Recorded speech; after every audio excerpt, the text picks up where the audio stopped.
Quelques petits mots pour présenter Madame Monsieur. C'est un duo français, auteur, compositeur, interprète, duo à la scène et dans la vie aussi. Je dirais que c'est de la pop actuelle qui correspond bien à la production musicale française du moment, c'est-à-dire qui mélange aussi bien l'acoustique que des programmations électro, mais assez minimalistes, et puis ces deux personnes très sympathiques. Madame Monsieur, c'est un duo français qui chantent ensemble depuis beaucoup d'années et qui font des chansons aussi pour les autres.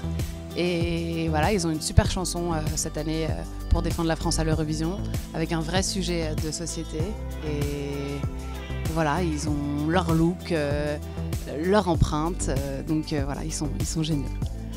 Des gens qui sont profonds, qui ont à la fois le rythme, voilà, sont des grands musiciens, des mélodistes, et qui en même temps, eh bien, ont ce sens une chanson doit servir à quelque chose, et j'aime cette idée.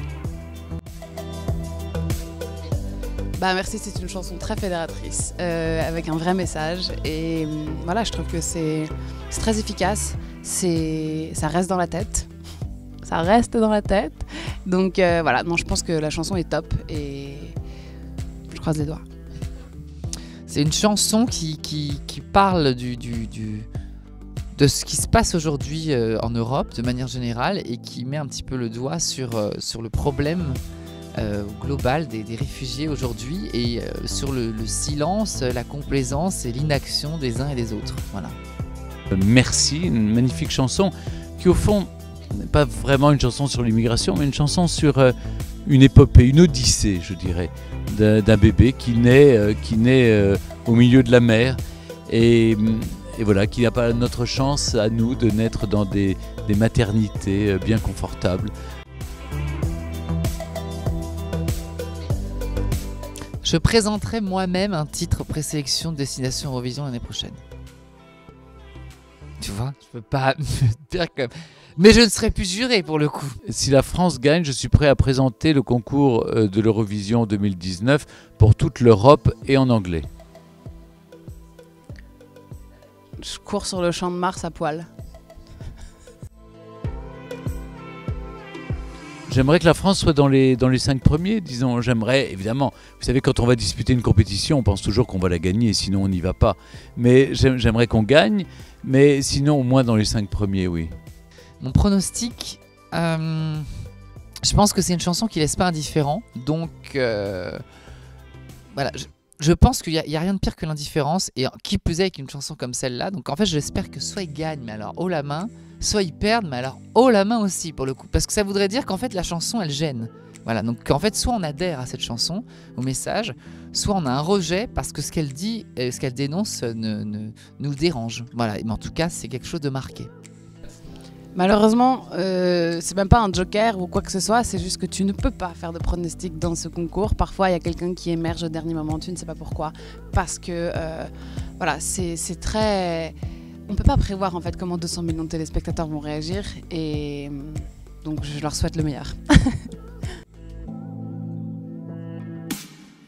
J'ai eu un coup de cœur l'autre jour, j'ai écouté la chanson italienne qui m'a touché, et d'ailleurs ce qui est intéressant c'est de voir que autant Merci nous parle de cette odyssée en mer, de ce bébé qui naît au milieu de la mer, autant le duo de garçons qui chantent cette chanson italienne a bouleversé le festival de San Remo parce qu'on parle des attentats.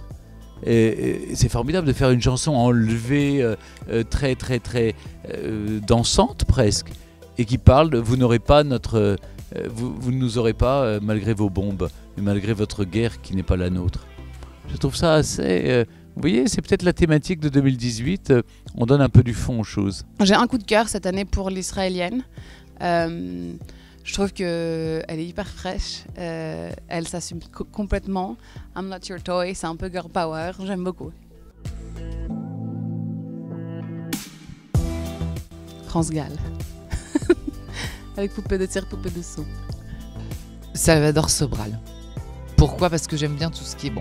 C'est pas, hein, L'album s'appelait Rio, mon album, parce que j'aime bien cette culture. Et pour moi, Salvador Sobral, c'était avant tout une chanson, une espèce de bossa, plus brésilienne presque dans son écriture et même dans l'accent. Et j'ai trouvé ça très très beau. Voilà, je trouve qu'il y avait beaucoup de grâce et c'était raffiné comme titre. Voilà. Et j'aimais bien une autre année, une allemande qui s'appelait Lena, qui a été beaucoup plus moderne, un peu à la Christine and the Queen, un peu dans la production. Amir, il n'a pas gagné, non? Non, il n'a pas gagné l'Eurovision, Amir, mais pour moi il a gagné. J'ai adoré Amir, et je l'aime toujours beaucoup. Dans le suédois, parce que j'étais à Vienne et on est parti en Suède, j'ai bien aimé l'année où le suédois a gagné. Il bougeait bien, il était sympathique, voilà. Et puis ensuite, j'avoue que j'ai aimé les seconds ou les. J'ai beaucoup aimé l'italien de l'année dernière aussi.